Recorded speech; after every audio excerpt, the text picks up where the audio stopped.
आजची आळशी कविता 15वी.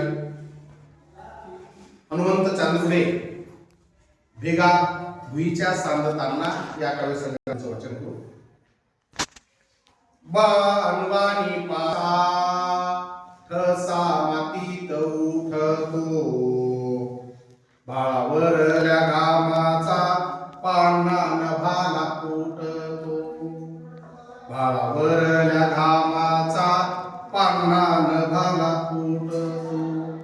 नभ पाणी पाणी होतो, माती चिखल होती या, कुणब्याच्या जीवनाची मग उकल होती या. भेगाळल्या भुईकड बाप पाहून फाटतो, भाळावरल्या घामाचा पाना नभाला फुटतो. हाता पायाला चिखल बाप घामामध्ये ओला, पीक पाहून शिवारी थवा